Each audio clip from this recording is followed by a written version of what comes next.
this any better here.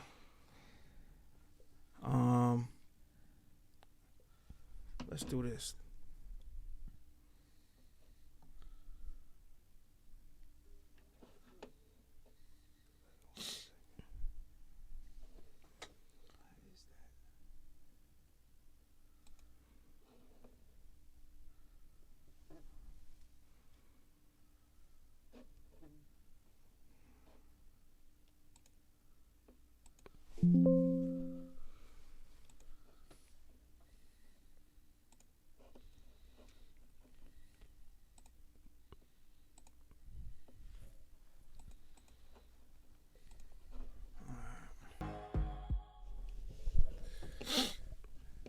If y'all will take it away on the Bitch Podcast Live, Bubba and Pink, home of sports, music, and mayhem. I'm gonna let you guys take it away while I. Oh, okay, all right.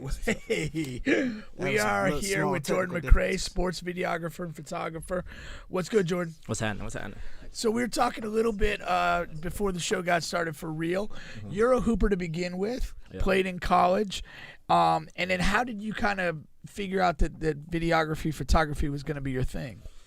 Well, when the basketball dream died, I had to figure something out quick because working at was like I worked at T-Mobile, Enterprise, shit like that. Yeah. And it was like I didn't like the way people used to talk to me. And like I'm the type of person like you talk to me crazy, I don't care who you is, I'm gonna say something back to you. You know what I mean? And it was just like I didn't like the way I was treated in the work environment. So like I started doing shit that like I liked, and I started to make money from it. And it started off with like a love, like I was doing this shit for free. You know what I mean? And it was just like, then I started to realize like, shit, it's taking up my time. Like I need to get paid for it. So it was like, then I was like, fuck it, I'm just gonna start getting paid for it, and then it just went like that.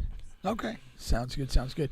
So, do you do it full time now? Mm-hmm. Okay. Mm-hmm. And I've always said like when you want to be successful at something, like you really have to go into it almost with no plan B and go all in. You can't, and like shit gonna deter you. Like it's gonna be hard as hell. Like when I first started, I didn't have a car.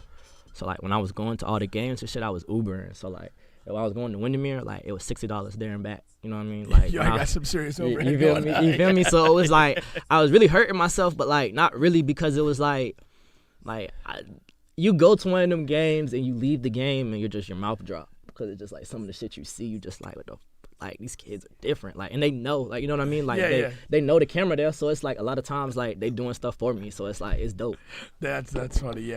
I always wondered that, like when you do see like the mixtapes and stuff like that, you definitely get a vibe that the players are very much aware. Hell yeah, especially now, like when we played, it went like that because like Hoop Mixtape was the only one, and like they was only at Austin Rivers games. So like now, like there's so many photographers and videographers at all these games and stuff. Like kids know how to, like, I catch kids all the time, like they know what B-roll is, like when they walk up and they walking slow, whatever. They know, so like they'll do little stuff here and there. And like for example, Riley told me before he went between the legs,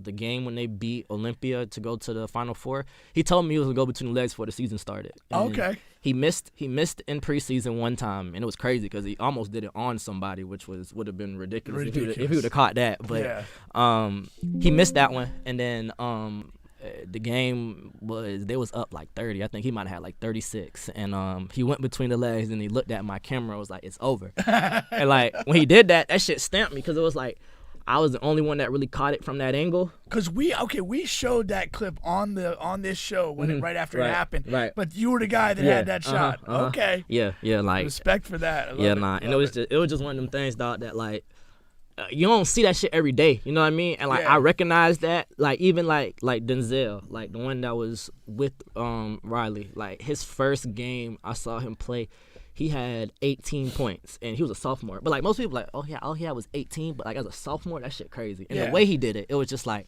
he was bopping people, like he was playing with pace, he was hitting threes, like he did everything. So it was just like it was crazy, like seeing like a young kid at that age doing it. You know what I mean? And it's just like I know the difference because I played. And that's a great point. I always wonder. I feel like with officials, and I want to know from you in terms of photography. I like officials that played basketball. Absolutely. And I feel like it's probably similar in photography that you can read a play and know when you might get that shot. Absolutely. Like for example, like certain players, like I've watched them play so much, like I know their moves because like they'll do it in practice. I'm there when they did it in practice. I'm there when they did it in the game, and it's just like see the translation. It's just crazy as hell, and it's just like a lot of times like these kids like they put in so much work, and like people think they just go out there and they're just doing shit. Like nah, hell no. Like they put in so much work that it's like almost like I look at it like this. So example is they put in so much work. How can I complain about like what I go through in life? You know what I mean? Like it's just like so much shit that they are going through. Like just with the same basketball shit that I went through, it's just like I can get through anything. You know what I mean? Yeah. No, and I see them like kids that don't have any offers go from no offers to everybody nation wanting them. You know what I mean? Like that type of shit is what I love. Yeah. And I'm also I think you make a great point. I don't like the whole notion that like when people from another generation are going to complain about this generation or that. Now I coached high school basketball from probably 2004 to about 2012, 2013, and when I was doing that, I would hear from people, oh man, today's kids are this, that, and the other. And I would always reject the notion because I show up every day and I got 12 or 14 kids working their asses off and really trying to do something special. Now, the rest of the school might be filled with a bunch of morons. I don't know.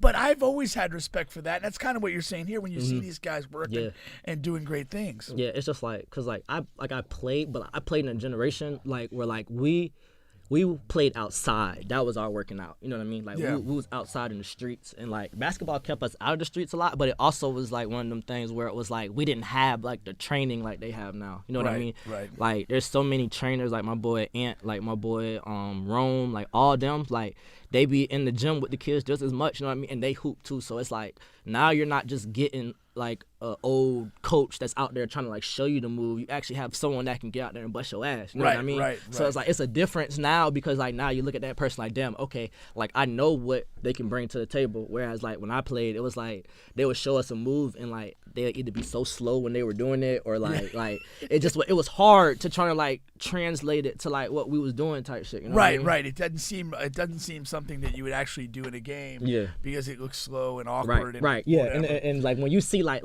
for example, like I was watching Rome yesterday or day before yesterday, and he's out there punishing the kids. Like I'm talking about dunking on them, all type of shit. And it's just like, damn, like I wish I had a trainer that would, do that, or like coaches that like just say go out there and just kill somebody. You know what I mean? Like I love that shit. Yeah, and I do think we're in a nice phase where you have a lot of guys that really focus on the individual skill work and building the player, and then you still have like team guys that they'll like give you tactics and whatever.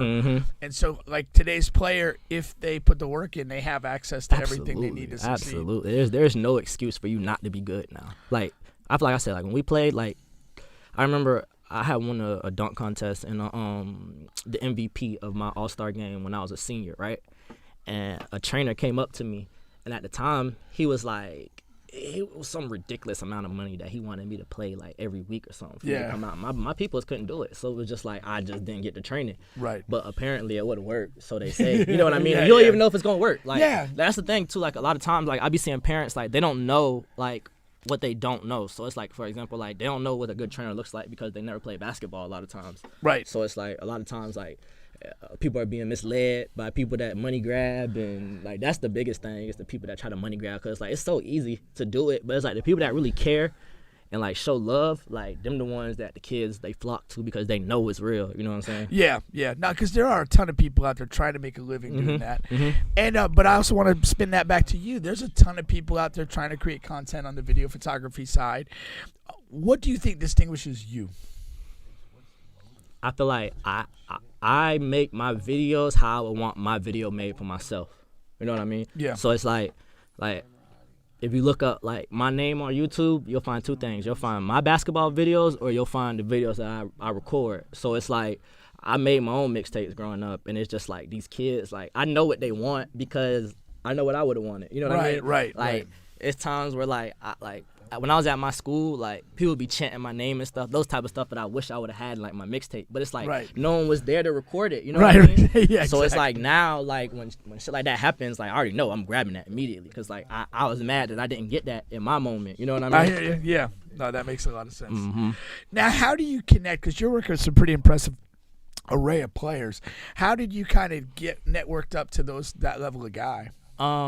Really, I just walked in the gym and just was like, what's up? Like, I do videos, and they see my work, and then, like, it's like, once you get one, and once you get, like, one that, like, everybody kind of know, it's like everybody wants something from you then, because Right. it's like now they're like, oh shit, that's Jameer, or oh, that's Sean or Riley, or you know what I'm saying? Yeah, Like, yeah. whoever they saw last, that's whose videographer I am, because like I hear it all the time. Like I'll go out somewhere and someone will be like, oh, that's Jameer's videographer, oh, that's Sean's, oh, that's Zell, you know what I mean? It's just crazy, like who they like, because I never know who they saw me from, or Right, like, right. It could where. be It could any be one anywhere. of different clients. It can be anywhere. At the So end of the day, it matters. yeah, right. But I love it though, because it's like it just shows that like people are really in tune to what I'm doing, and like they really like they appreciate the work. That's the main thing. Like the raw players, they really appreciate it. You know what I mean? 'Cause Yeah. they understand how much work it is that they put in, and they know how much I be at the gym with them and shit. So like they always tell me like I appreciate you. You know what I'm saying? Like they always make sure to tell me that. So that's what I really love about that too. For sure. One of the things I was going to say, it does seem, the amount of hours that you put into the craft and everything else, that you really build a pretty close relationship with the subjects of your work. For sure. That's accurate? Hell yeah, most definitely. Like a lot of these boys, like it'd be crazy because like Thanksgiving, like I'll have players text me happy Thanksgiving or like happy birthday. You know what I mean? Like just little shit that like you're not just a person coming to record them. You know what I mean? Like, and like we'll talk about like school, like I'm go to some graduations, and you know I'm gonna go see them in college and just keep following them throughout life. You know what I mean? Because they're my boys for real.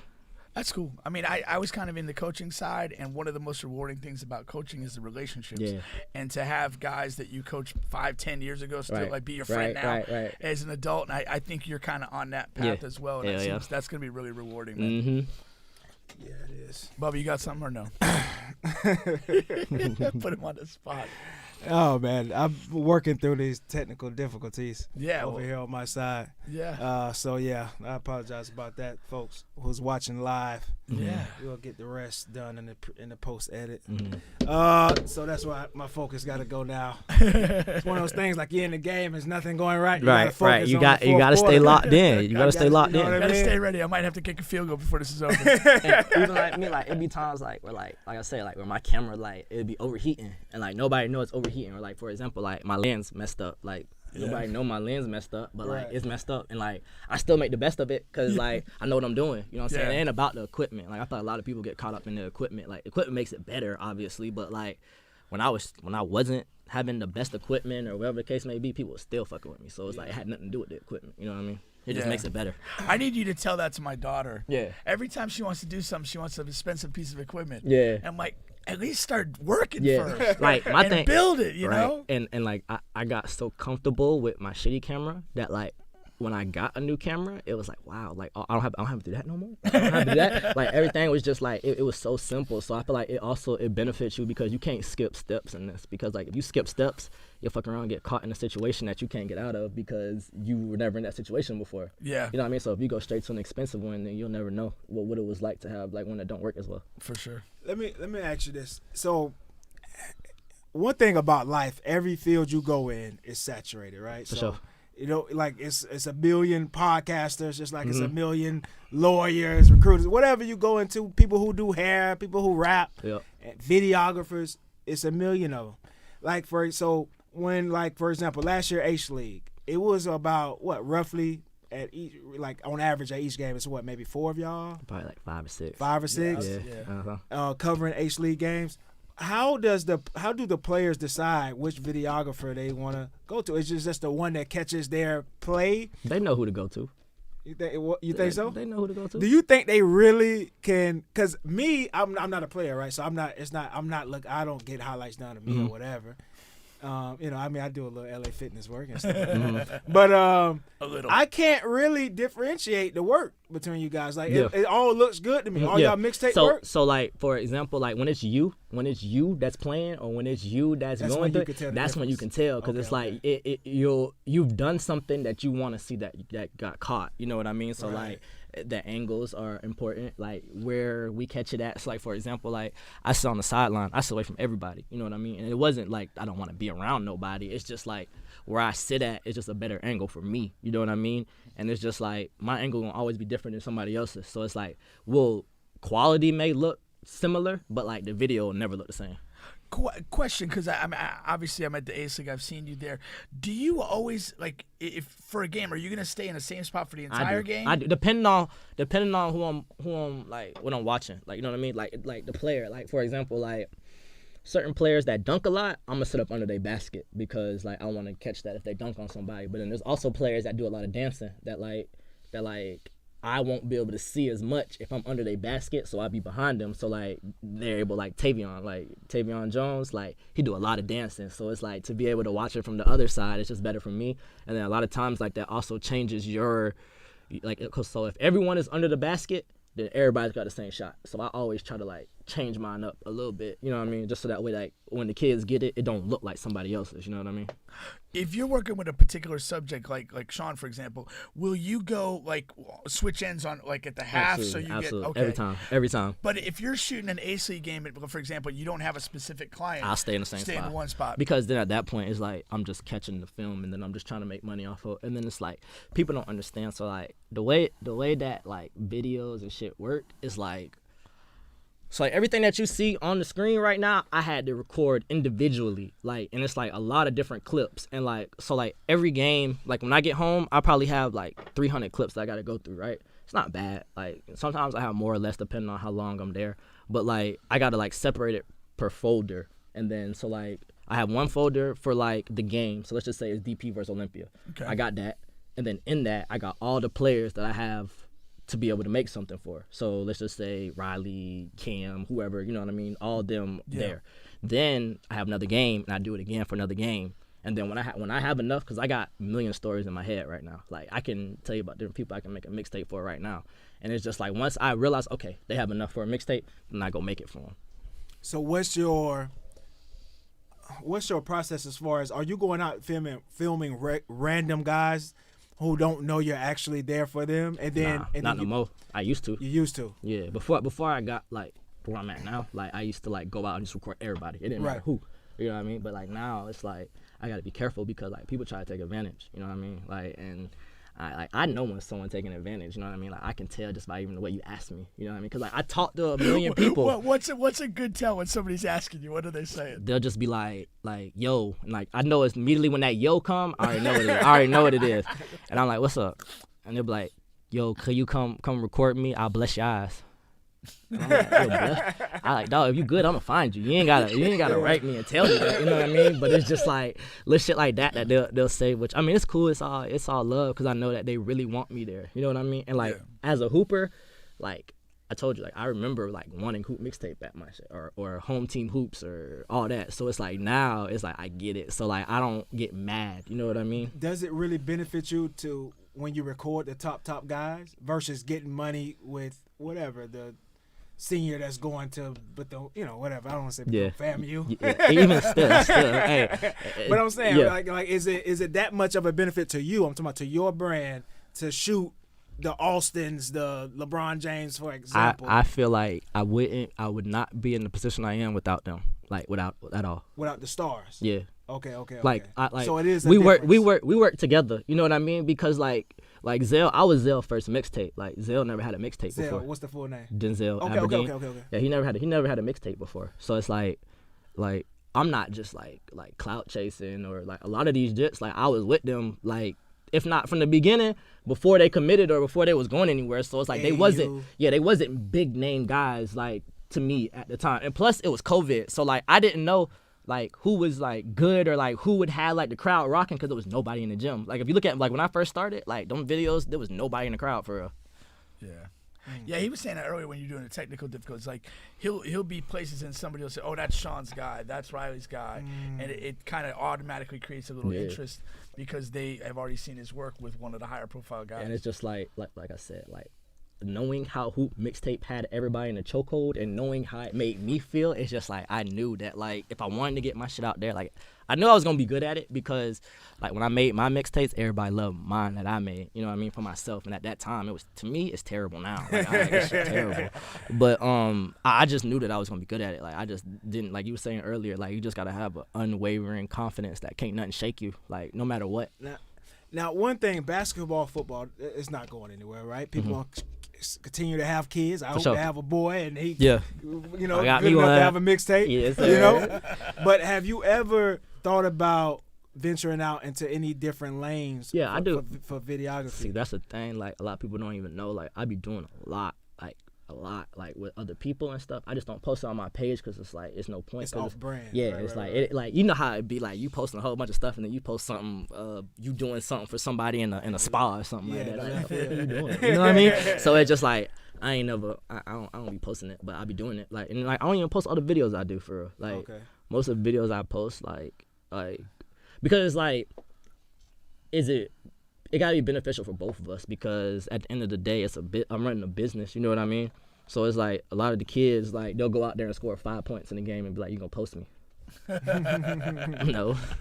Let me rephrase my question. Do you have any strong like aspirations to do anything else outside of sports, the sports realm, like in the future or whatever? Honestly, bro, like doing what I do, like you can't even like try to put nothing out there because it's like everything becoming so fast and everything like I never would have thought like you know what I'm saying I'd be here, you know what I mean? I would never would have thought like so I don't want to put myself in a box and then like I can exceed that box type shit, you know what I mean? Right. So it's like I don't even be thinking like that no more. I used to, like you know what I'm saying? Like oh let me see where I could be at, but it's just like now I've learned that like if I just go with like my process and continue to work as hard as I do, like good shit continue to happen for me.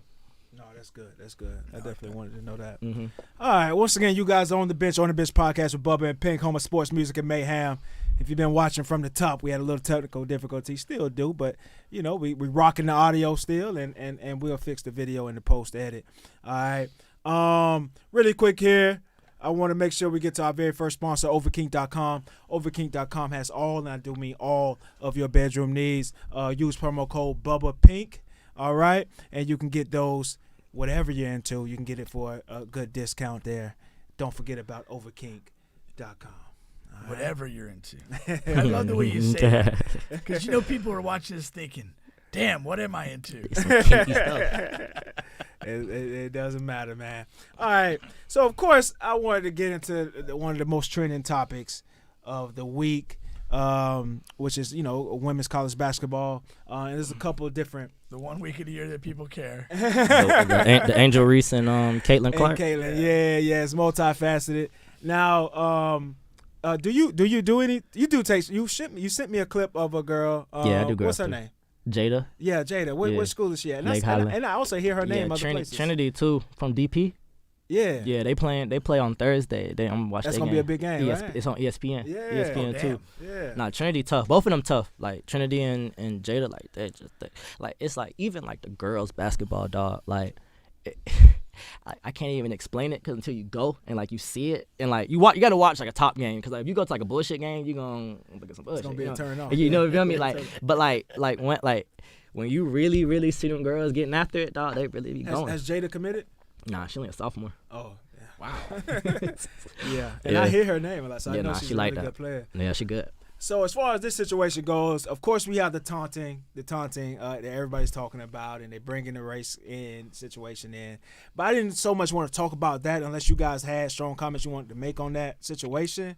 I really wanted to talk about now the new trending topic of this situation is talking about Jill Biden. Yeah, Biden's wife, Jill, who invited both teams to come to the White House. Usually the winner of the college basketball champion and NFL, all that. It's always whatever champion, the sport is. It's never the both. winner gets invited to the White House. Right. This is just stupid. It is.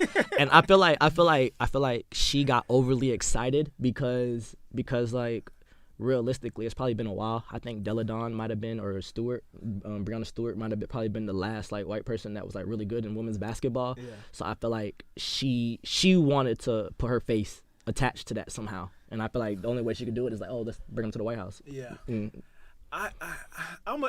I don't think you can tell this story without race. Yeah, you can. And the whole story is race, because and the way I look at it, both players basically did the same thing. They did, and if you react differently to Clark doing it versus Reese doing it, that reveals what you are in terms of race concept.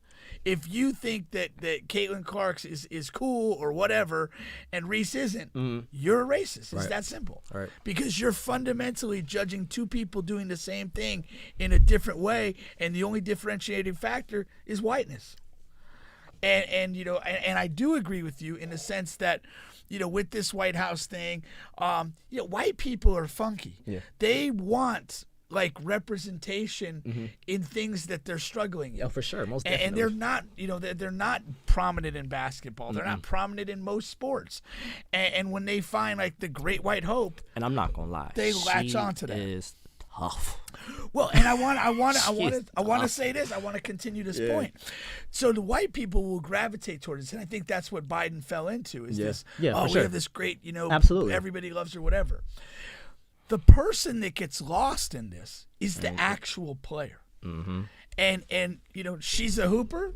She knew what she did. She said something recently that she's like, I got no issue with what Angel did. Right.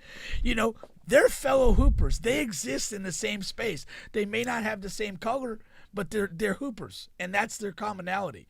The rest of the people who watch this and cherry pick that are the problem. That's where the lens of race comes in. As it always is. People are dumb. We talk about it all the time. Exactly. But that's where the race element comes in. You leave it to those two girls, it's just hoopers playing ball. I do take an opposing view to the Biden situation, though. Of course, I'm on the same page as far as the taunting goes and all of that. Yeah. But as far as this Jill Biden thing goes, I'm on the opposing side. In what sense? I think Angel is tripping. I do. I think she's tripping. If you listen to her comments about it, so she's upset that Jill invited both teams, which is odd thing. But I look at it from I think it is a realm. It is a possibility. It is a possibility that Jill, if not racist, wanted to be a part of Caitlin's energy that she has going on. It's whatever, next great white player, whatever the case may be. There is a world where that is possible and true. But I think there's also a world that's possible to be true. Jill doesn't watch basketball. Neither does Biden. Yeah. And neither does President Biden. They're casuals. And she goes to a game. Probably she's only been she to ain't never a been couple, to one. a handful, She ain't never if been to one. any. Right. She ain't never been to one. And she sees this game, and she sees a really good game played by Caitlin versus a really good team. LSU beats them by quite a few points. And she says, I want to see both teams come to this White House. Now, she really didn't want to see LSU, though. we don't know that. I'm just saying. Hold on. Let me finish my point, because it is a world. I'm telling you, it's a world where that's possible. For that sure. She didn't want LSU to come. But I'm saying I think there's a world where she's literally just oblivious and doesn't know. Doesn't understand the history of winners, how only winners come and why only winners come. And I think she really just I reject that. Sportsmanship. I reject that completely, because her husband was in the White House for 8 years as VP. He's been a lifelong politician for 40 years. She may not do a darn thing about basketball or any she sport. knows. You know the protocol. Yeah. Winning teams make a White House appearance. But it's not. It's not like, I'm saying it's not the worst thing in the world. It's okay, both teams come. They were in the championship game. They played hard. I'm not saying it's not, but I'm saying I think it's not honest, but damn, it's okay. Like it's okay for her to suggest that. Now hold on. We can't celebrate stupidity. Seriously. Another reason why Angel was upset at that is because the Jill was supposed to come by the locker room. The players said no, don't come to the locker room because she was actually at the actual game. She was at the actual game. Yeah, she was. And she was supposed to come by LSU's locker room, okay? And LSU said, and Angel leading the charge, no, you can't come in here. All right? And her reason for that is because President Biden had LSU losing in the first or second round. You didn't believe in us. See, okay, so my thing with that is I feel like these kids, a lot of times, a lot of them probably need media training a lot, because it's there's certain things that you shouldn't say just for the optics, you know what I mean? Yeah. And I feel like that, because so that was before she said what she said, correct? As far as both teams, that was before. Yeah, if that's okay. So honestly, she could have let that go. That could have been let go. It is what it is. Everybody make mistakes. Didn't nobody know who's gonna win the tournament. You know what I mean? So I don't feel like that was a reason not to bring her in. But I feel like what she said, I feel like that was really off the wall. When I got the notification, I was looking and I was like, both teams. I've never. And it's bro, honestly, when you're watching that game, you can't tell me it don't give you Texas and what was it?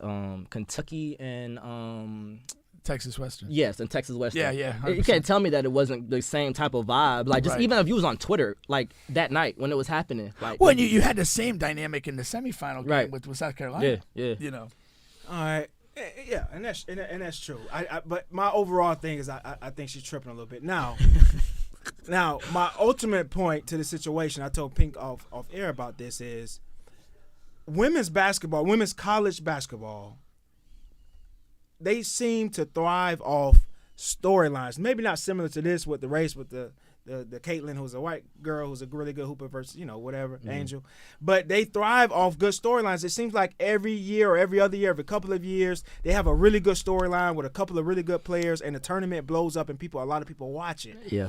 And then somehow these same players who generate so much viewership and headlines and all of that through the tournament, they go to the WNBA and they just erase.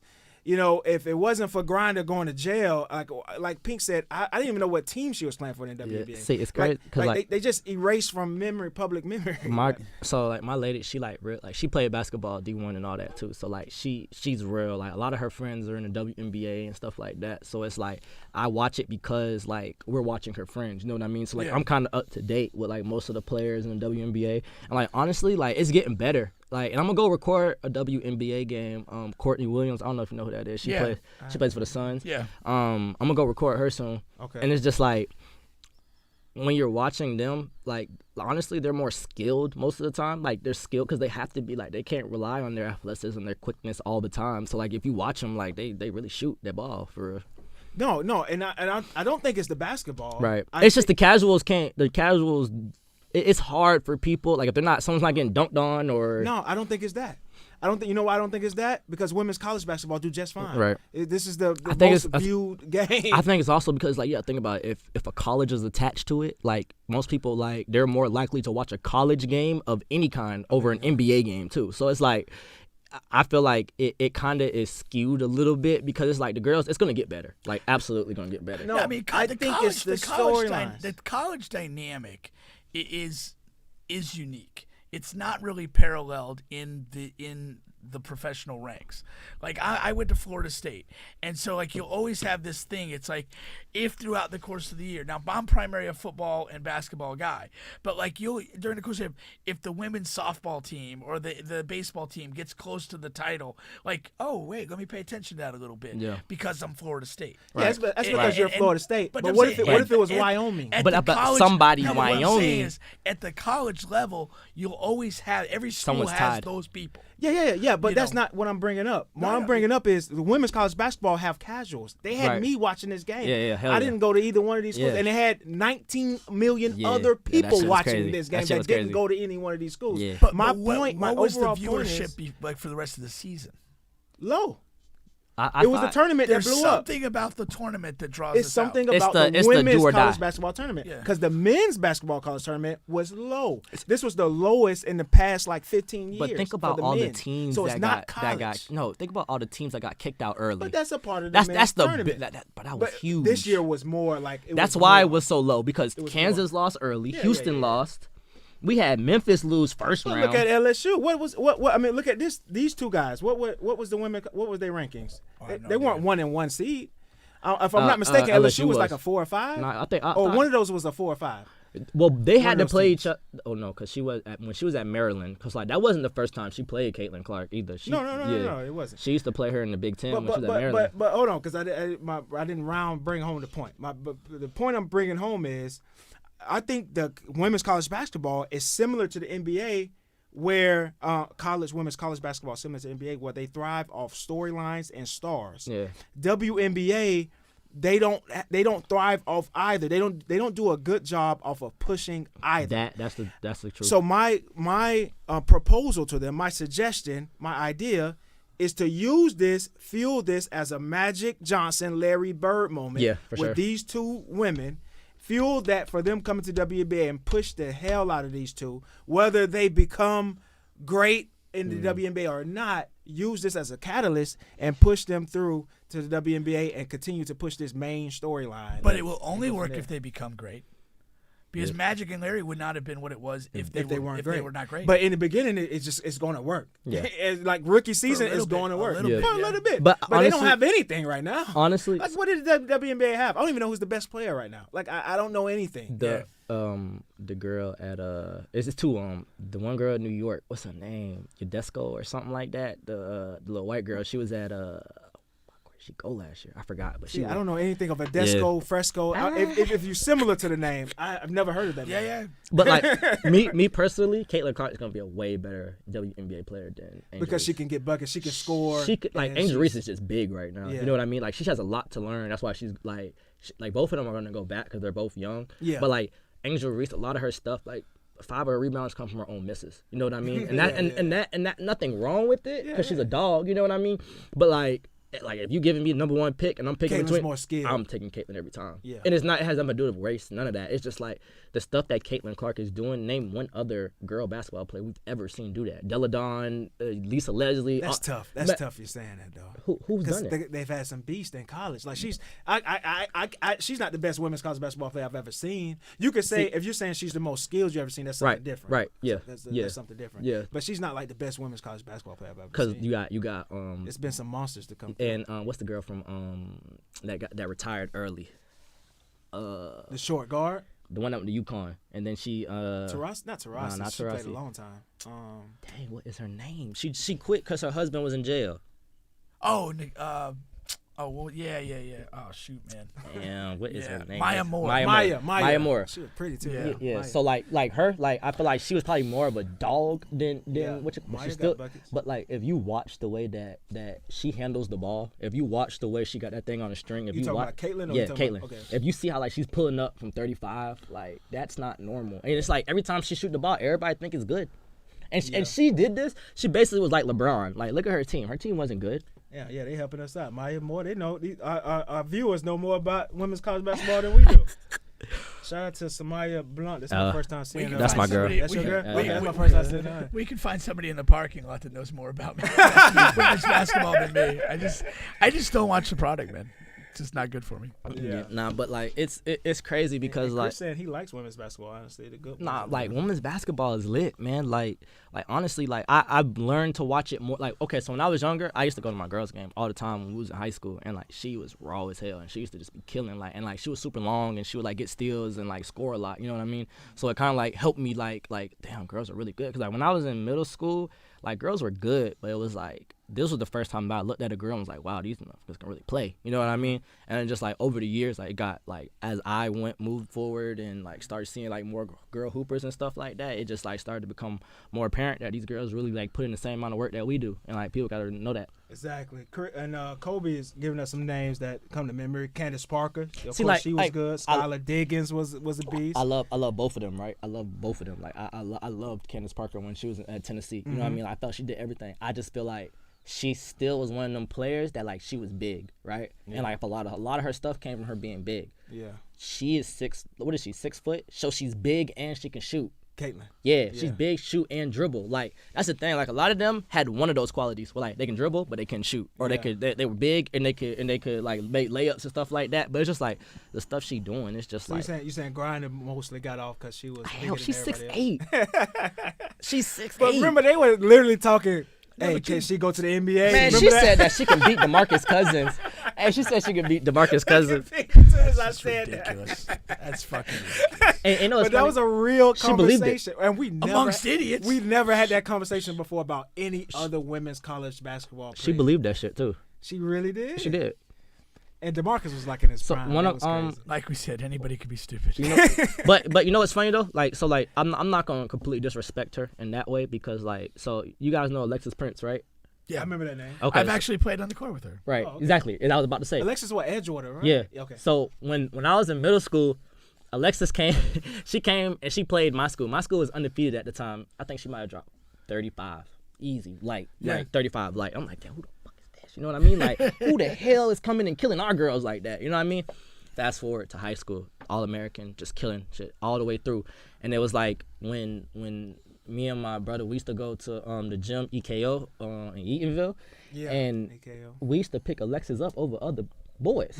Like, swear to God. And Alexis would run with us, like really run with us. And it was no difference between like how she was playing and how we was playing. And even my girl, like when I first came back from school, me and my girl used to kill people at the rec all the time. And it was just like, damn, like how the hell are y'all able to do this? And it was just like, the girls be just as good. It's just like they're just not as strong. You know what I mean? Yeah. So it's just like that's the only thing that like we kind of have over them. We jump higher than them. So it's like that shit kind of like take over.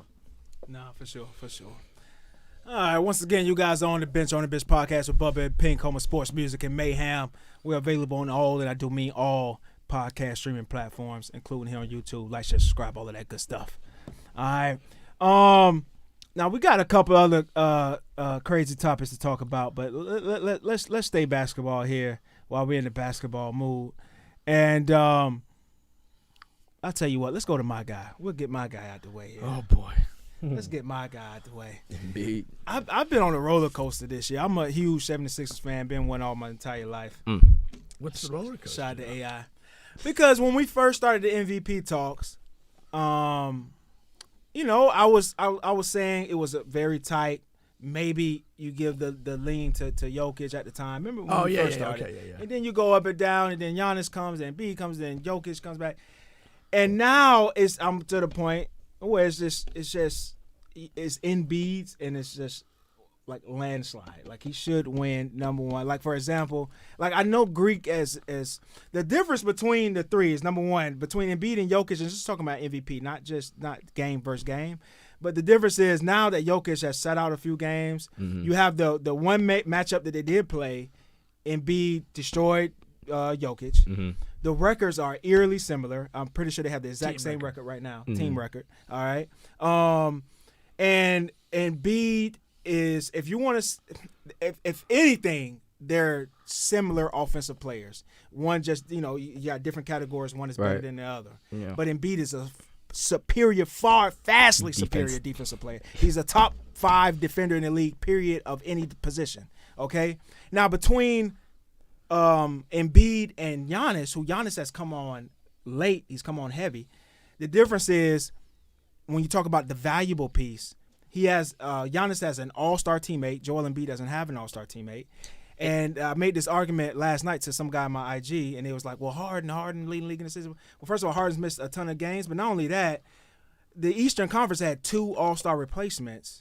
If you remember, he didn't even make the all-star replacements twice. So he's not an all-star. He got looked over twice. He got looked over twice. So he's not an all-star in any metric. Right. And J. Rue was having a fucking phenomenal year. Mm-hmm. And Brook Lopez is going to be, if not the defensive player of the year, I'm pretty sure I would bet my money he's going to be defensive player of the year. Really? But if not, he's going to finish second and at worst third if the voters are racist.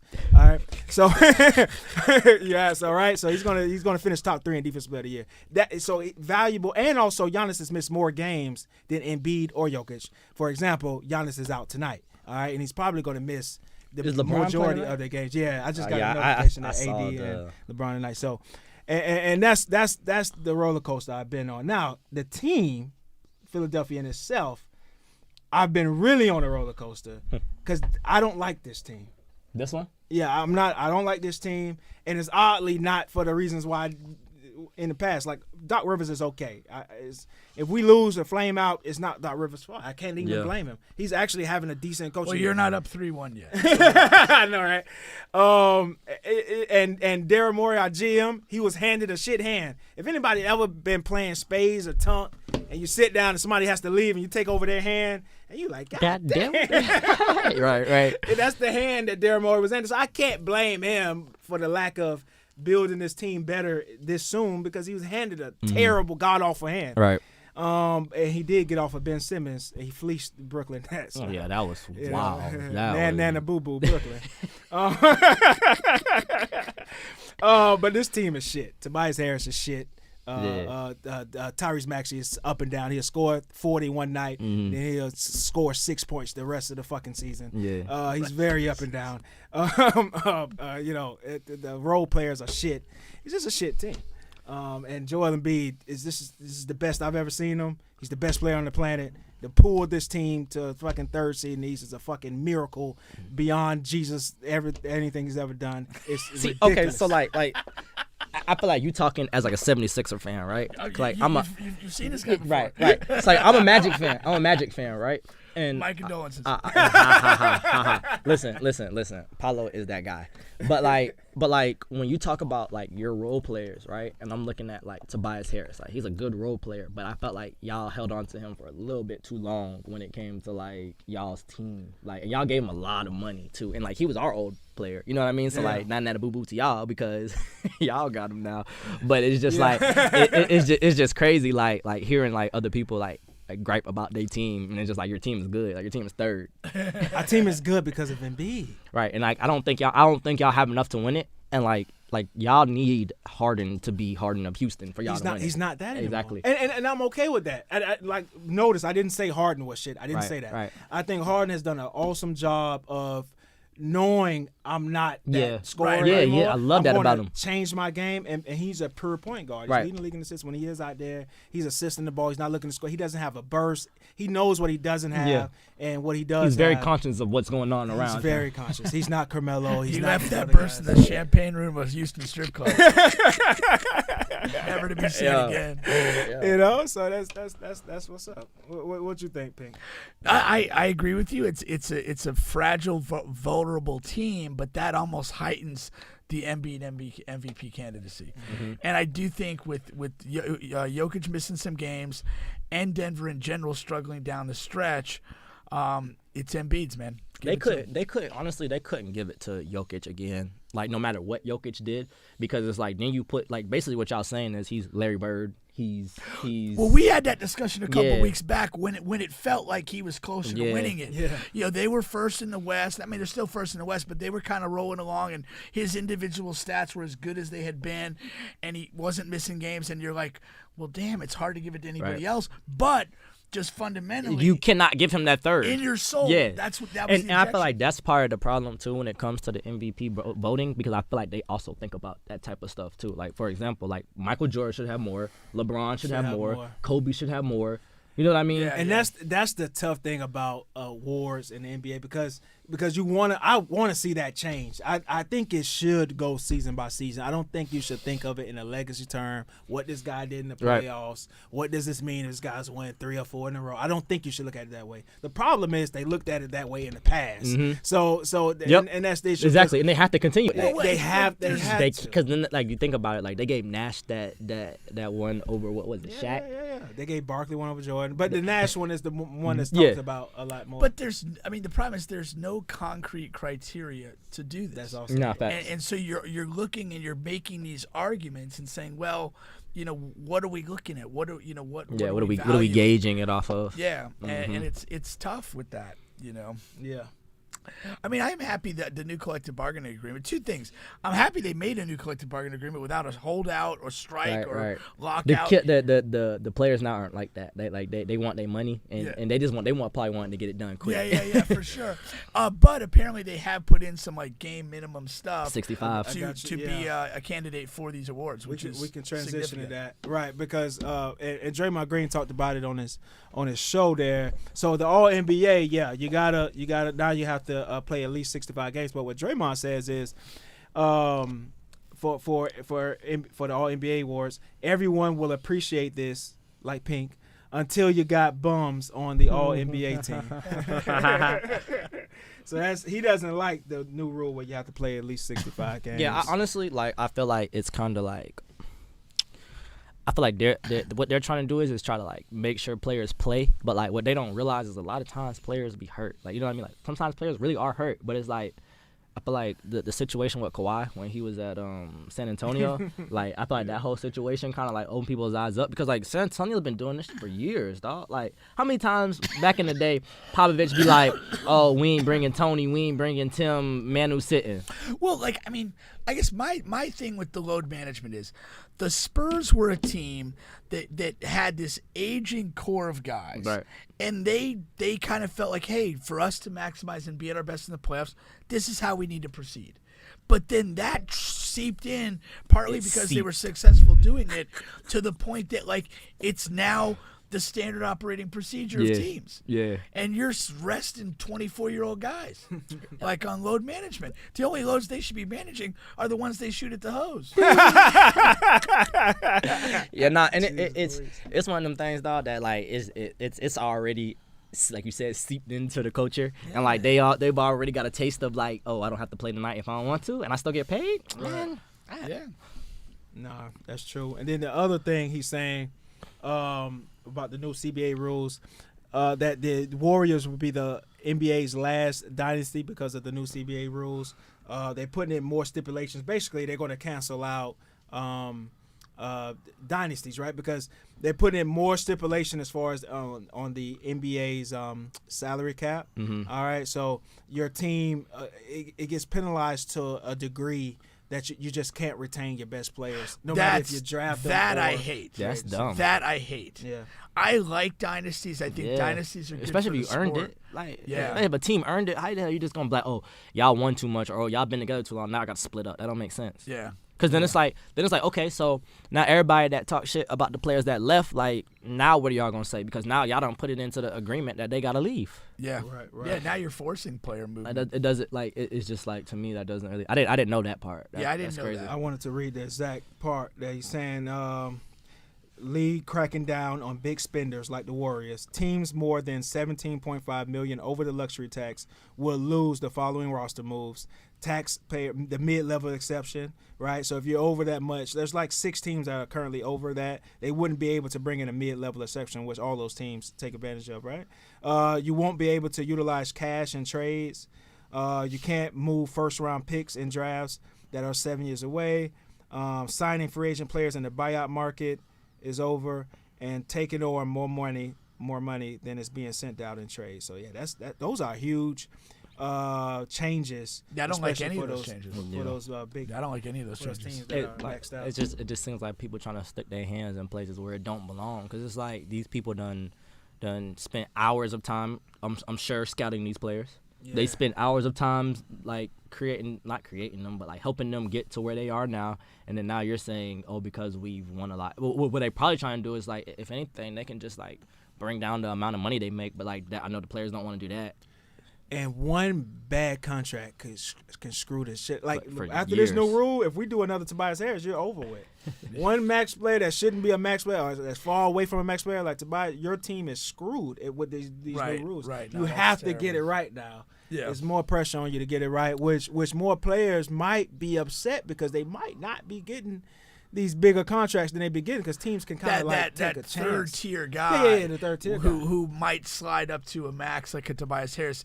Probably that market's going to be gone for a player of that caliber. Right. Yeah, and that's true. Now, I do not like any rule. I hated the luxury tax. I thought that was stupid in the beginning, but teams could still finagle around that. Yeah, but it still makes it's it, like, again, if a team does a good job identifying players, drafting, drafting players, developing players, Like the let Warriors, them yeah. reap the reward of that. Right. Yeah. So But- then it's like okay, so like basically what you're saying is like you want the league to be fair. Like what in Well, life life is ain't fair? fair. Like what's fair? It's not. Yeah. The people who are better Are should better. do better. Exactly. And that's just You know what I mean? how everything in life goes. So like the fact that they sticking their hand in places they don't belong, like honestly, like I saw people talking about making another league, like another like NBA type league, but like ran by people that of color, so that way like they don't have to worry about as much of the other like bullshit that they be worrying about. You know what I mean? Yeah. So it's like just stuff that like I seen that was out there. Like I don't know if it's actually gonna happen. And I like putting the pressure on bad GMs. There's so many bad front terrible. offices. They Terrible. probably have played a part in these new rules. Yeah. You know what I mean? Because it's only penalizing good front offices, you know, which is only a couple of those to begin with. Yeah. Right. Chuck says, "Pink, that was a bar." I don't know what you said. I'm talking about the shooting the The loads. Oh. That was a bar. Eric Kobe says, when did Kendrick Perkins get a vote? Let the I players know. vote. When did Kendrick Perkins get a vote? That was so random because he makes sure he let everybody know he got a vote too. Yeah. He be make sure. Kobe says the Warriors only have one true All-Star. Maybe this year that's true, but Yeah. over the course, if you're talking legacy, Clay is definitely been Yeah. an All-Star, and so has Draymond in his prime of prime. Mm-hmm. Definitely not that now, but yeah. All right, yeah, that was a good. Where is this mouse? What did I do? What? Oh, it's over here. I don't need it though. Hopefully I won't.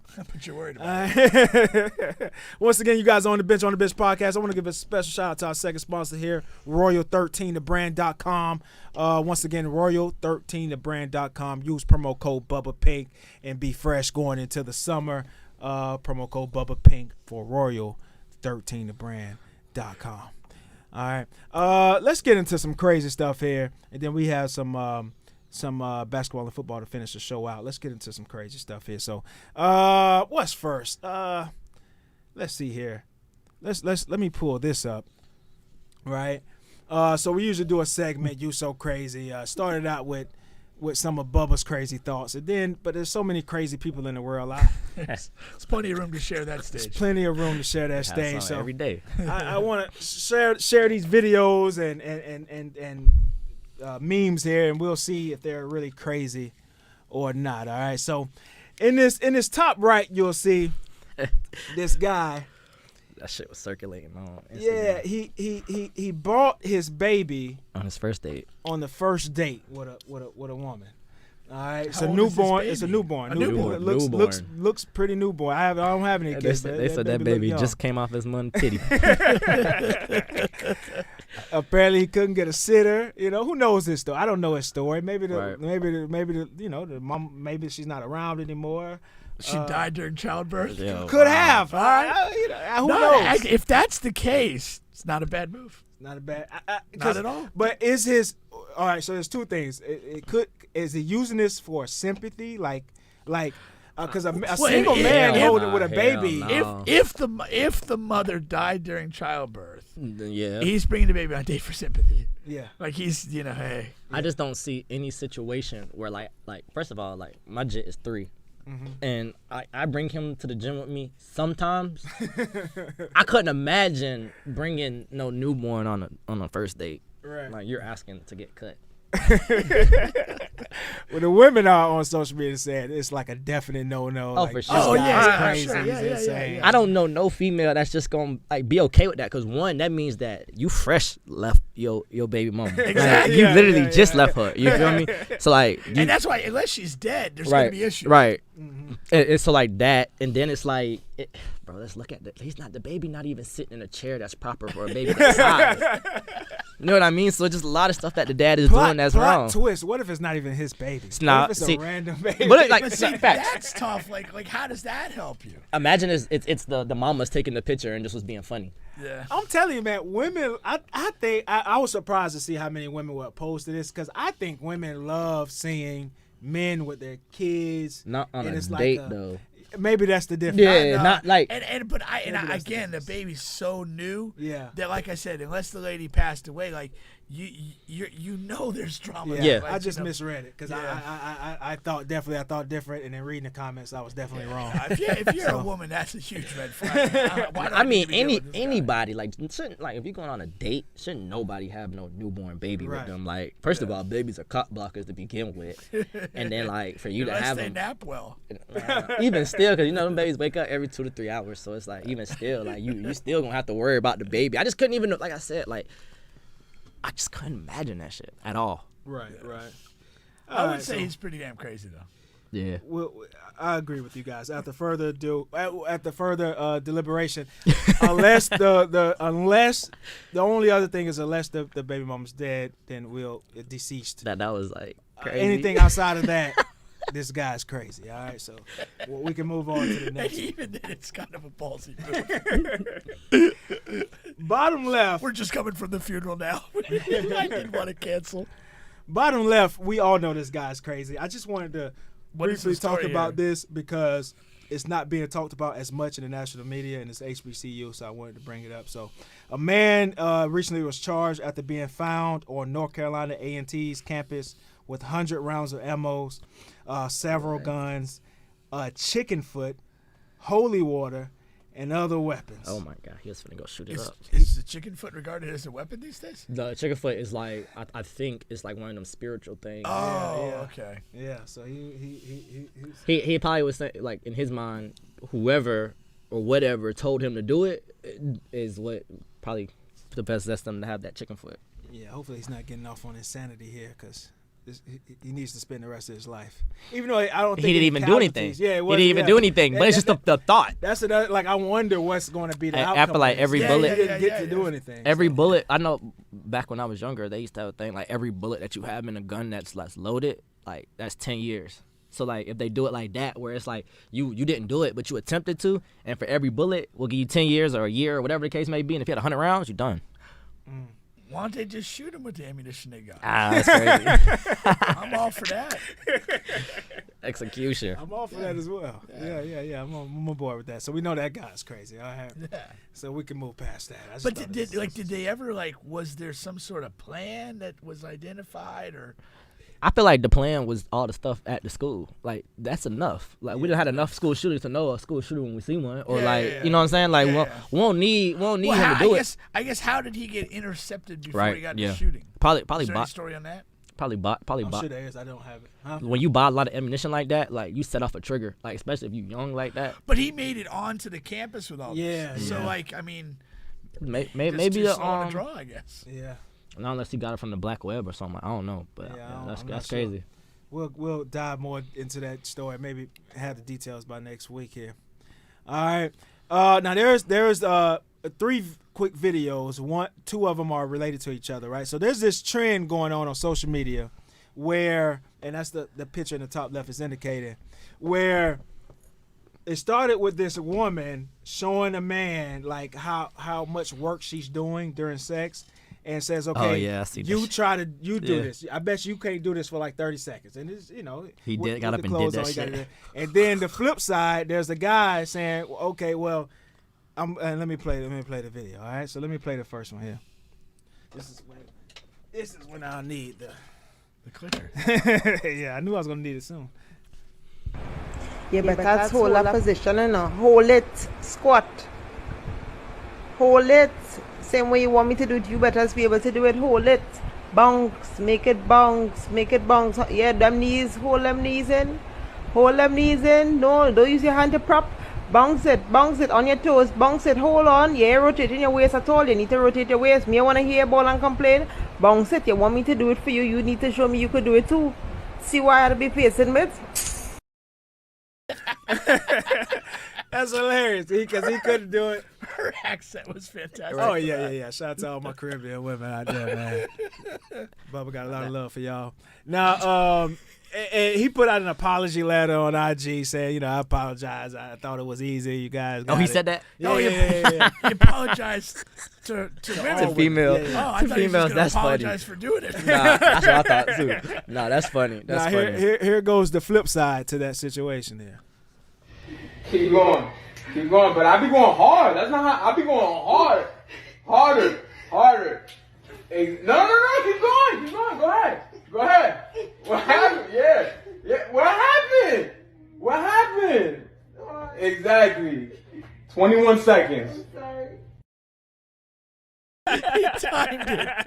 Oh, that was the best part. Her goal was to do a minute, and she didn't even make it halfway. Didn't even make it halfway. Wow. Didn't make it to halftime. Tapped out in the middle of the second quarter. And I thought to myself, which one is harder?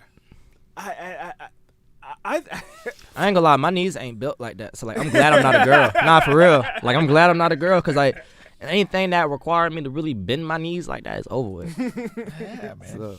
So they got it. They got it for sure. I think so. So maybe the men are a little crazy here for suggesting that their work is a little harder. I just think this is a good idea. That was entertaining on both ends. I think so. Like, nobody's crazy here. Yeah. Okay. No, everybody wins. This is one of those episodes where they're pushing the culture forward. Pushing the culture forward. Bringing respect amongst these women and men dynamics. That's true. All right. That's a good one. Now, lastly here, this comes from anybody in the battle rap scene. I can't say that battle rap is getting more popular. I think it is, but anybody that's really entrenched in the battle rap scene, they'll tell you, oh, it's been hot because of X, Y, and Z guy. Right now, this is just from a random reason. Another reason why I would say it's getting very popular because now a lot of local scenes are popping up and getting popular. I'm pretty sure this is from a local scene, and this is trending on social media as well. Here we go. You are bitch made. You have titties and long hair, nigga.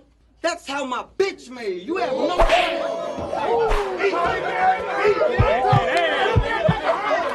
This nigga's scared.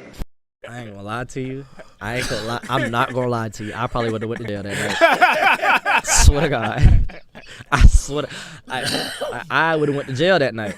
Because like I felt like it was kind of crazy for him to say that about his girl, and then like she come and she like turn her ass or whatever, but then it's like for the nigga to like really reach and like slap her butt, like that's like a level of disrespect. Like you did that in my face, like, and you don't even care, like you don't think I'm gonna hit you, like that's literally what he was saying. Like he didn't think, like he like bro, like all that rap shit out the window at that point. For real. It's so crazy because when you're watching it for the first time, even for like the fifth or sixth time, I just don't expect this guy to do that. In battle rap, they get very disrespectful. Like, you can say whatever you want. Verbal, you can literally. You can and that's cool. like if I'm a rapper and like we rapping, you can say whatever you want. Right. Just don't touch my lady, because then that's when I'm gonna have a problem. You feel me? I just don't think she should have inserted herself in that situation. That too. Like she shouldn't have came in and turned it around. It kind of like. What else was he supposed to do besides smack?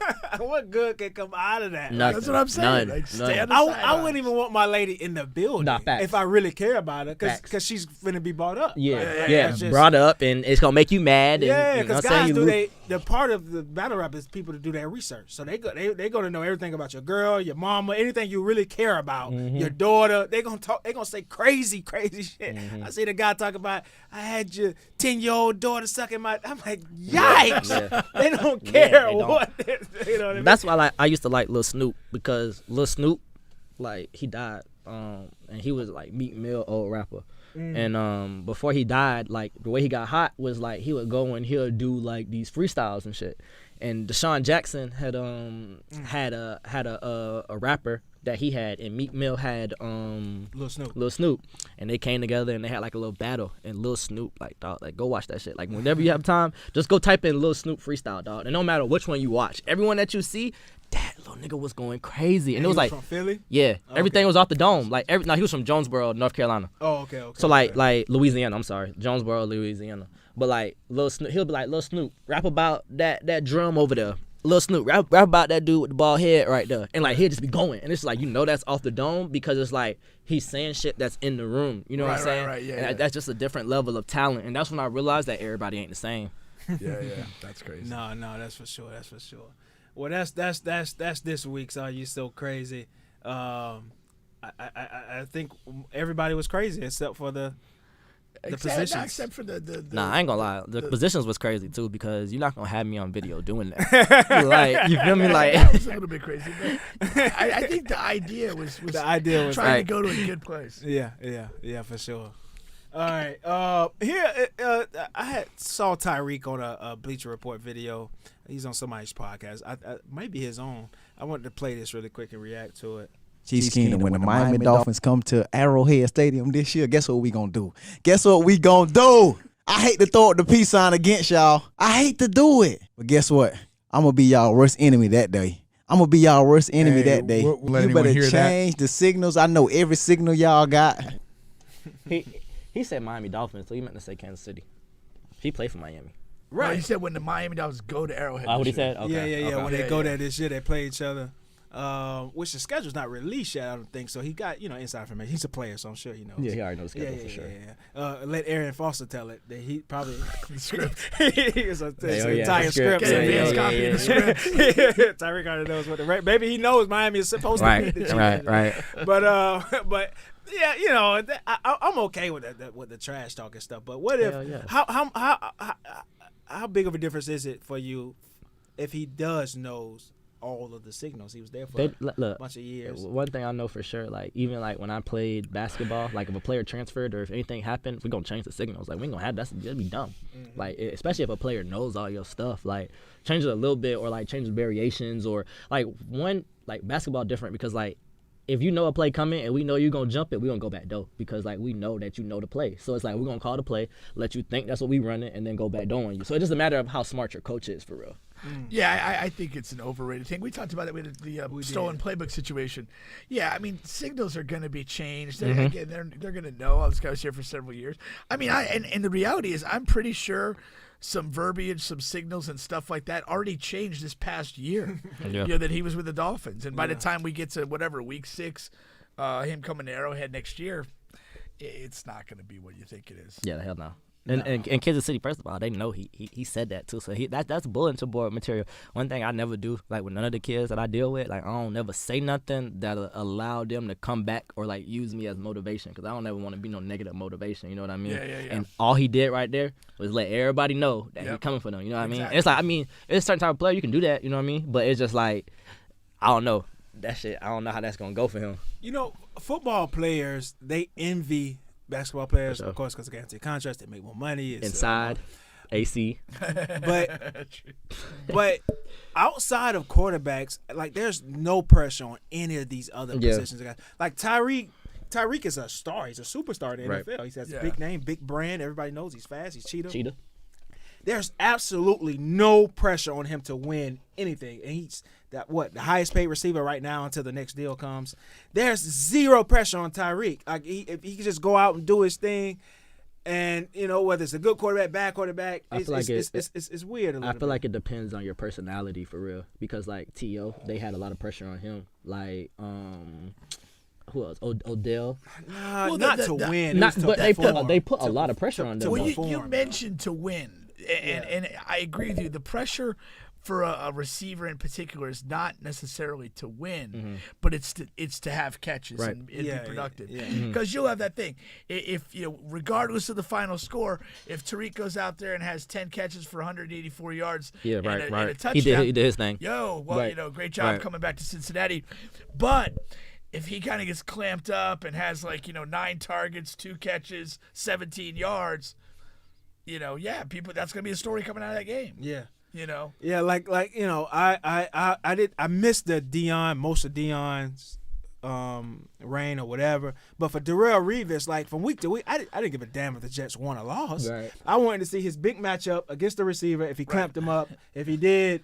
Darrelle Revis is a fucking monster. Right. It might have lost by 1,000 points, but I'm like, Darrelle Revis is a fucking monster. He locked that whole side of the field down. The whole side, no matter who it was, T.O., Chad, whatever. I'm sure Deion was the same. Well, that's what my interest was. Who thrives and suffers in that is Jalen Ramsey. Yeah. Because he's a guy. No matter what, win or lose the team, if he gets beat. Yeah, they show that shit on all the shows. Crazy. If he locks somebody he up, talks they're a lot gonna though. show I that. watched the personality. And he's going to talk. talk. He's a big talker. He's a big talker. But I love that though because it's one thing when someone talk, but like when you see someone that can talk and back that shit up, and like when you see it live, like and I'm gonna revert back to my kids that I deal with because it's like I see a lot of them talk shit and like really do the shit they talking. Like Jizzle, during the summer, he was playing a player. I ain't gonna say full name. Jizzle. Edgerrin James Jr. Oh, okay. Yeah. I've been hearing he's good. I haven't seen him yet. Yeah, he's really good. Yeah. He's stupid good. But during the summer, he told me, he was like, bro, this kid that we about to play tomorrow, I'm going to kill him. And he looked at me, and the way he looked at me and said it, I was like, I believe you. Dog, we went out there. He had 28, and the kid had 4. And he did it in front of Duke. Who else was there? Kentucky, but he was already committed at the time. But it's just the simple fact that was he committed? He's a senior. He's going to Cincinnati. He's going to Cincinnati. But it was like to do that at that level and like to look me in my face and have the confidence to say that shit, bro. It's just like it's a different level of player. You know what I mean? Like even like Fabio Basili. I've heard he's at Louisville now. Yeah. He used to be a player that used to always look at my camera. When I say look at it, like he used to look me dead and it's like. It takes a different type of player to do that because you got to do that and then you got to kill after. You can't do that and not kill. You know what I mean? And I ain't never went to a game with Fabio and he didn't kill. You know what I mean? So it was just like when kids are like that, it's just like, damn, boy, like I love watching this shit. Because it's like a movie almost. Like I'm making a movie and I'm watching it. You know what I mean? Yeah. No, every time. No, it's very true. All right, so get to some NBA notes. We kind of talked about it pre-show, but just to close the loop on the Mavericks, we talked about it before, before getting on air here. And it looks like they're in a tough They're in a tough game right now with the Kings. The talk about it was whether they were going to sit Kyrie and Luka down for the rest of the year because they're in a weird situation where they're trying to keep a draft pick. And is it protected? They have to lose out. Yes, they have to lose out to be able to get it. But but Luka so said crazy. if there's a 1% chance to make the play, and he's going to play, and that's what he did. I respect that, man. I do too. But I just feel like, honestly, like from the moment that the moment that trade happened, I knew it wasn't going to work.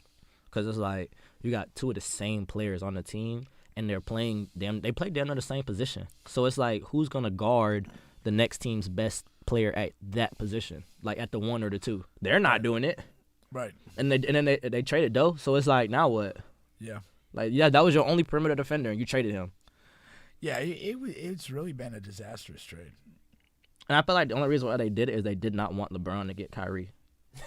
Brooklyn. Nobody wanted that shit to happen. Yeah. So it's like, however we can stop this shit from happening, we gonna do it. Because think about it. Kyrie on this team with the Lakers, with LeBron and AD, oh my God. Yeah, and D'Angelo weirdly hasn't played a ton. He's been hurt.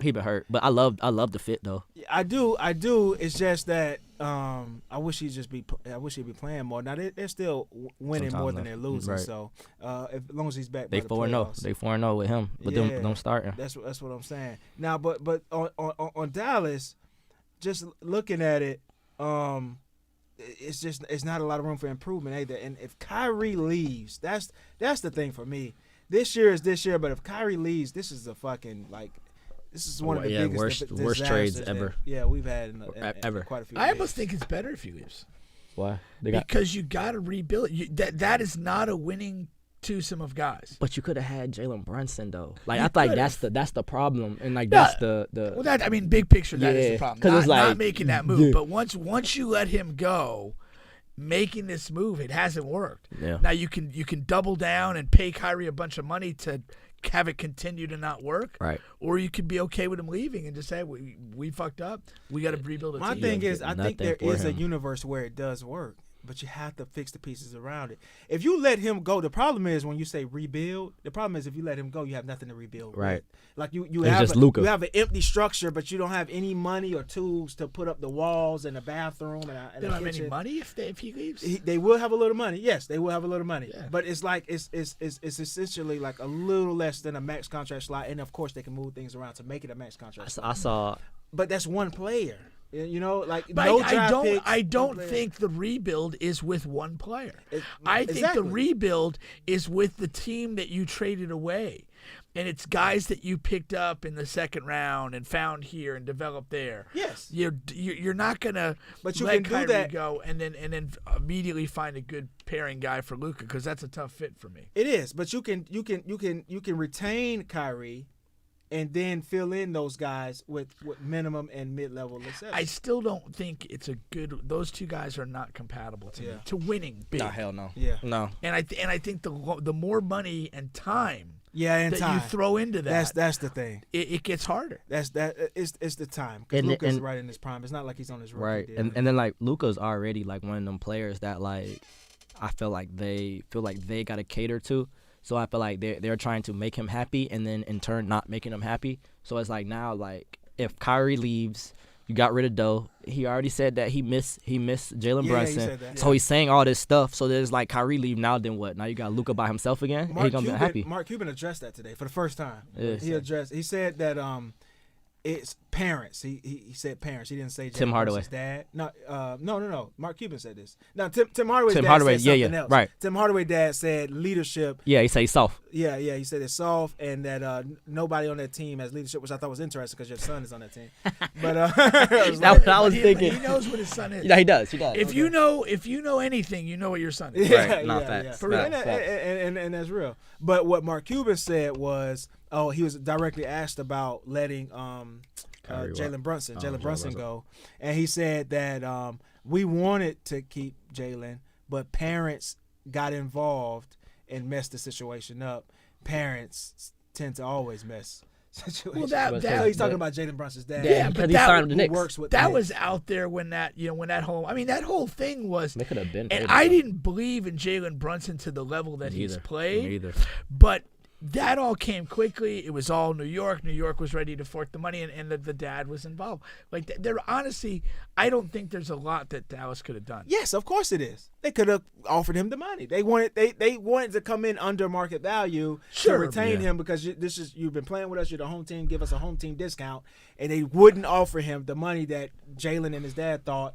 And we all thought that he didn't deserve it. Right. And New York was the only team in the NBA that offered him that, and he wouldn't took it. And you know what's funny too? I'm gonna shout out my boy Trav because like he told me when they got he's a Knicks fan. When they got Jalen Brunson, he was actually excited about it. Not excited to the point where like how he is now, but he was just like, bro, I don't feel like it's a bad move, bro. Especially like with what we have now. And I'm like, bro, ain't no fucking way, bro. Like Jalen Brunson, bro. Like, come on, bro. Let's be for real. Like, he's not what y'all just paid him. You know what I mean? But he exceeded that contract. Yeah. But in an interesting way, and I mean, you know, it is what it is. But I mean, I'm still not high on the Knicks. I mean, no, they're not winning. Even with this move, right. It just makes them a contender, but it makes them relevant in the playoffs. And then guess what? And maybe because the Cavs. I mean, I'm picking the Cavs in the first round against the Knicks. Love it. So if the Cavs beat the Knicks in the first round, what is this for? You're a first round exit. But on a team that's a playoff team, New York is a playoff team on the roster, a team that was in the playoffs last year. So you're supposed to be improving. Now, in the last thing is R.J. Barrett is on the dock to be paid. Yeah, you got to make a decision on him. Hey, he better get up out of there. He got to. My thing with R.J. is like, okay, so we got to see how this playoffs really like pan out. Like if he turn up in the playoffs, then it's like one of them things where it's like, okay, like we could possibly pay him, but if he don't, then it's like actually I would try to move him. Like if he plays well, like try to move him and try to get like something else for him and Randall, like both of them, because like I don't feel like either one of them you can win a championship with. Right. No. Randall is a tricky guy because he produces. I don't believe him as a playoff or championship player. Not to say that he is. Not the one. I just wouldn't want him on my team. Right. That's right. No, I agree. You know, but I see he produces. You'll see it. You'll catch the box score in the game. He'll have 40 or 50 even sometimes. You know, he hardly ever misses a game. I'm pretty sure he hasn't missed a game this year, or if not, very seldomly he misses a game. Right. But he's just not the guy for me. You know what I mean? So whatever that's out of college, I ain't gonna lie, I was a big Julius Randle fan. I wanted Julius Randle on my team so bad. Him and De'Aaron Fox, either or. I didn't care which one. I wanted them two. Do you remember who y'all ended up picking that year? Aaron Gordon. And it kind of like when it happened, I was kind of shocked because I didn't know Aaron Gordon was gonna go that high at that time, and like that draft like was kind of like there wasn't really like a it was a funky draft. It was a draft full of number twos. Yeah. But when you're drafting that high, you have to force them to be a number one. Right. Aaron Gordon he's really a number 3 to be honest. He's a serviceable role player. For sure. Very serviceable role player, but he can't be the number 1 on your team to win a championship. To do anything, not championship, to be a playoff team. Yeah. He can't be a number 1 to be the AFC. Yeah. Nah, that's true. I get it. Yeah. But he's doing really good in Denver. Now, Milwaukee has clinched the number 1 seed in the East tonight. Easy. Beating the Bulls, and that was without Giannis again. Giannis ain't play tonight? No, they beat the Bulls by like 15. That's why I said they're a really good team. Yeah, no, they're great. They're a great team. And let's see what else is going on here. I was looking at the box score there. Chicago, I don't like Chicago. Yeah, there's not much to like. I like the Lakers are dumb because DeMar wanted to come play for them and they decided to get Westbrook. The Westbrook thing, that was so. I say this, I don't know what GMs. Why do they get paid so much fucking money when everybody can see that's not the thing? Listen, right? They became millionaires not because of their basketball knowledge, right? Most of them became millionaires or whatever the case because of some other business, and then they bought into an NBA franchise to try to make more money, and they don't understand what a player looks like or like what an actual hooper is. But the GM should. GMs are hired to do that. They should. The owners, if the owner is overly influential, right. Yeah. And it's like even still, like there's hella people that have jobs that don't deserve it, or like, you know what I'm saying, are just in position because they know somebody. So a GM can be someone that, like, let's just say I got a team and my homeboy, like I want to hire him, but like he don't know much about basketball, but he my homeboy and I want to put money in his pocket. You know what I'm saying? So it's just I feel like that a lot of times what happened with the NBA. Yeah.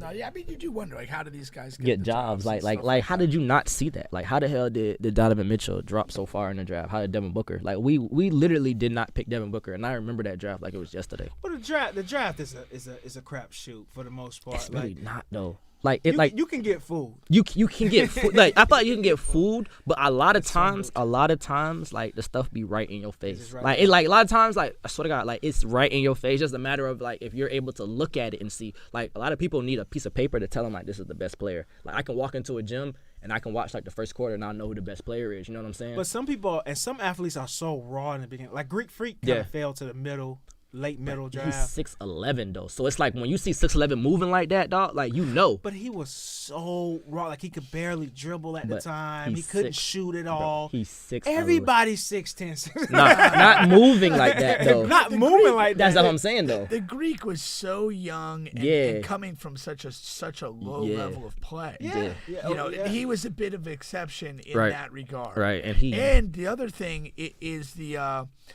the visa issues were real. They might have turned some teams off. There was some issues that he might not have been able to. I remember because he was in Greece illegally. Yeah. And so there was some issues that he maybe can't get back in and out and this, that, and the other thing. So that could have had a chilling effect. But my thing, and it's kind of what you're saying, like, for us to sit here and watch a guy in the overtime elite or the college game and from a distance, you can only tell so much. But when you get to see a guy up close, see a guy play, interact, like, you can see what people are about. And, like, if you're getting fooled, then you're really a fool. Like, my thing is like the kids, like, they can't lie about who they are. You know what I mean? Like, the work ethic is going to be there or it's not going to be there. You know what I mean? And, like, some kids are just naturally gifted and they just don't have to work as hard. So it's like those kids are going to skate all the way through until it gets hard, and then they're going to try to work. And then it's like, if it's too late, it's too late. But if not. And so how can you tell? Like, how can you tell Ben Simmons was not going up at 6'10" again, moving like that? They said that Ben Simmons didn't like to work out. He didn't show up to any of the pre-draft workouts. So like that type of stuff, when you start hearing that type of stuff, then it's like, oh shit. Like, what did Kobe do? What is the Kobe legend? Like, he had the greatest workout Jerry West ever saw. Yeah. And you're looking at the 17-year-old high school guy who comes into the gym and is acting and behaving like a 28-year-old guy. Like, and Jerry West is a basketball dude, and he saw that immediately. But does it make a difference that Kobe, like, he had to work out versus a Ben who was the consistent number 1 pick for 3 years? Like, he's a sophomore, junior in high school. Because like he's like, I don't have to work out. Like but Kobe's that's part of, like, that's revealing of who you are. And that's what you got to pay attention to as a GM. Like, if there's a guy who doesn't think he needs to work out, like, that's a red flag. And honestly, like, when you're around enough kids or enough, like, players, like, it's real simple, like, and easy to spot the ones that are like that and the ones that aren't. You know what I mean? Yeah. Like, it's not as hard as you may think when you're not as involved in it. Because, like, when you see players that are like, oh, I'm gonna go to the gym, or like you'll see them, like, like my kids on the Instagram, like, I'll see, like, it's 6 o'clock in the morning and they just got done with a 2-hour workout. You know what I mean? Or like I'll see, like, for example, I'll see, like, them have practice and then right after practice they're in the gym again and they're getting up shots, or they're going to, like, places where, like, they're working on different agility and different stuff like that. Like, it's just different things that you'll see in a kid that you'll know, like, okay, this kid really getting into it. And I'm not saying, like, I know that the best players in the league now have refined and developed their routines and things like that. Right. But you're still, when they're coming into the draft process, you're still gonna feel that work ethic. Yeah. If you know what you're looking for. For sure. That's the main thing too, is knowing what you're looking for. Absolutely. Yeah, and I think that that's a critical thing that a lot of people miss the boat on. Yeah, and, like, isn't that the photography thing, man? Like, think about how many photographers that, like, come around just because they know Orlando's popping in basketball, walk into a gym and can't tell you who the best player is. Like, literally, they have that, like, look at a piece of paper or, like, have somebody tell them, like, who the best player is. Like, people, like, they'll see me and they'll recognize me and they'll be like, yo, who's the best player in the gym right now? Right. And I just, like, I never had to ask nobody that. You know what I mean? Like, every time I walk in the gym, I'll know. Like, because most of the time they walk with a certain swag that, like, I'm that guy. You know what I'm saying? Or, like, they'll do something so light and so easy that it's just like, well, damn. You know what I mean? Like, I know how hard, like, for example, a right-handed player doing a left-hand dunk. may seem simple and it may look simple, but it's not simple. You know what I mean? Right. So it's just like when I see shit like that at a young age, I'm like, wow. You know what I mean? Like some kids struggle with a left hand layup, and you doing a left hand dunk. You know what I mean? So it's just like that type of stuff is when I realized that like players are like really, really like working out or like they don't. You know what I mean? No, that's true. How afraid should we be of the Phoenix Suns here? Health is on. Health mildly afraid. Mildly afraid? Yeah. They undefeated with KD in the lineup. They ain't really played nobody though. Crazy. They ain't really. My thing with them is if they stay healthy, they'll be tough to beat. But I'm not gonna lie to you, I really like the way this Laker team look right now.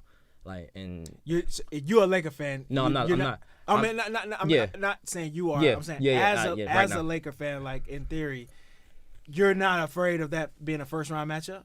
Not at all. Of Phoenix Suns versus. Nah. I would be, man. I wouldn't want. I'd rather get Phoenix in the first round. Right. Like my thing is because they haven't had the game. No continuity, no nothing. There's nothing going on there. And I think about it, Braun in the playoffs is a different animal. You know what I mean? And I'm taking Braun over KD in the playoffs any day. Yeah, but I want somebody else to take it. Like for example, the standings are so close. Mm-hmm. Like the Warriors are only a half game ahead of Clippers and Lakers for that 5th spot, and whoever gets the 5th spot gets the Christmas present to play Phoenix.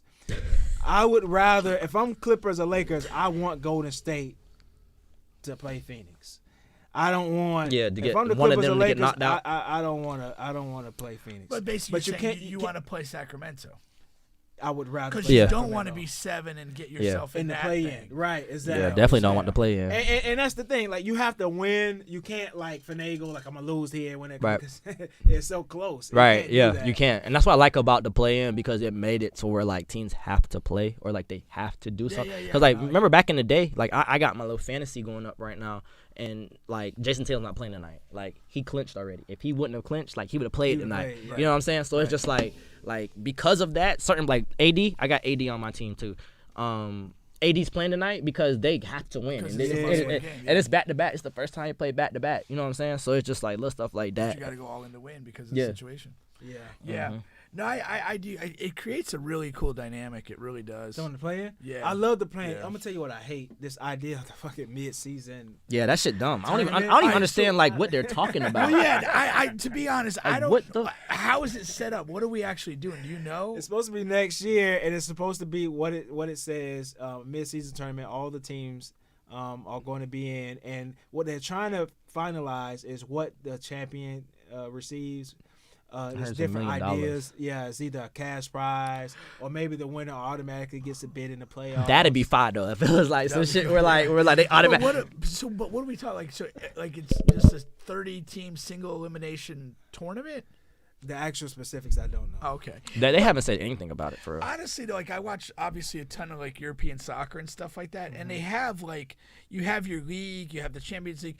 Every team is in basically like 4 competitions during the course of the year, and it does keep things kind of lively. And the doldrums of like the mid-season, if there's this thing, we'll get soaked into it. Yeah. If it's single elimination as fans, you're gonna be like, oh yeah, whatever, let's go. This is cool. Yeah.